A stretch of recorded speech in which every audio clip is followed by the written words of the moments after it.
Bonjour, fidèles internautes, bienvenue dans votre revue économique quotidienne. Ce vendredi, l'actualité ouest-africaine met en lumière des avancées dans plusieurs secteurs.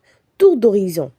Au-delà des choix technologiques et réglementaires, la manchette de la dernière publication de l'économiste du Bénin cette semaine met en lumière le rôle du capital humain dans la lutte contre la dégradation environnementale.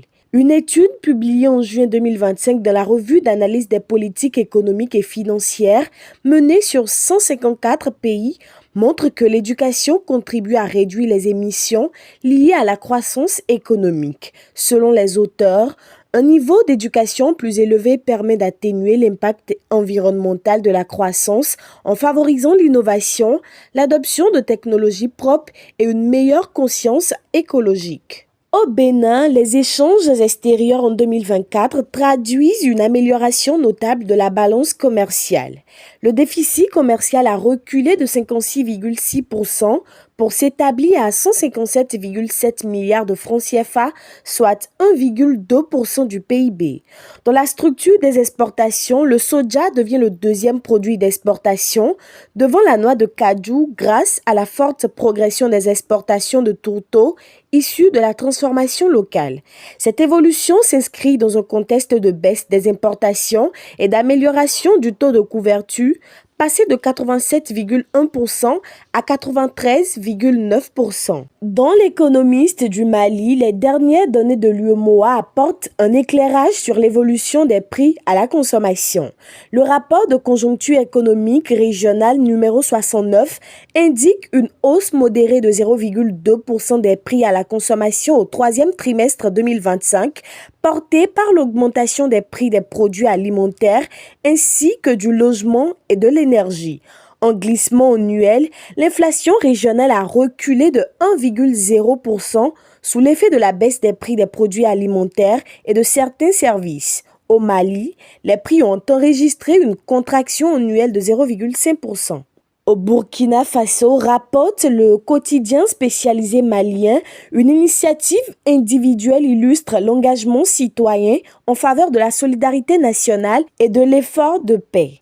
L'architecte burkinabé Diébedo Francis Kéré a remis un chèque de plus de 18 millions de francs CFA au Fonds de soutien patriotique. Cette somme correspond à l'intégralité de ses honoraires liés au suivi et au contrôle des travaux du mausolée Thomas Sankara et de ses compagnons. Salué par le ministre de l'Économie et des Finances, ce geste traduit un engagement patriotique et renforce l'appel à la solidarité nationale face aux défis sécuritaires. Au Togo, des initiatives de terrain renforcent le lien entre la recherche agronomique et les producteurs. En décembre 2025, l'Institut togolais de recherche agronomique, avec l'appui du programme de résilience du système alimentaire en Afrique de l'Ouest, a organisé des journées portes ouvertes à Dapaong et une visite guidée à Sarakawa, réunissant près de 200 producteurs. Ces rencontres ont permis de présenter des variétés agricoles améliorées, reconnues pour leur rendement élevé et leur adaptation aux conditions locales.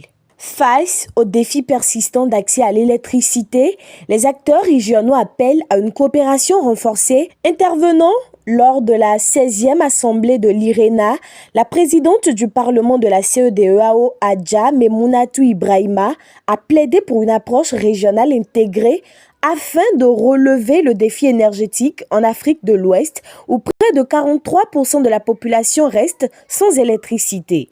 Elle a mis en avant la nécessité de synchroniser les réseaux électriques via le pool énergétique ouest-africain, d'harmoniser les cadres réglementaires et d'accroître la part des énergies renouvelables à 48% du mix régional d'ici 2030. Sport avec le Sénégal. À l'occasion de la CAN 2025, l'affiche Sénégal-Maroc dépasse le cadre sportif et met en lumière les liens économiques étroits entre les deux pays. Dans une analyse publiée par l'économiste Sénégal, le professeur Abou Kané souligne l'interconnexion économique sénégalo-marocaine, notamment dans le secteur bancaire où plusieurs groupes marocains sont implantés au Sénégal.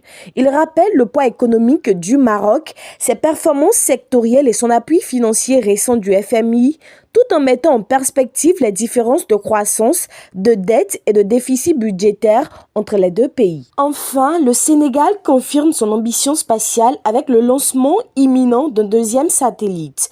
Le pays prévoit de lancer en 2026 son deuxième satellite Gendesat 1B, a annoncé le professeur Gaïane Faye, coordonnateur du projet SENSAT. Ce programme national vise à développer des satellites conçus localement pour la surveillance environnementale et le renforcement de la sécurité. Il inclut également la mise en place prochaine d'une formation doctorale en recherche spatiale afin d'accompagner cette dynamique. C'est sur ces informations que se referme notre revue économique de la semaine. Merci de votre attention et de votre fidélité. Nous vous souhaitons une excellente fin de semaine et vous donnons rendez-vous très bientôt.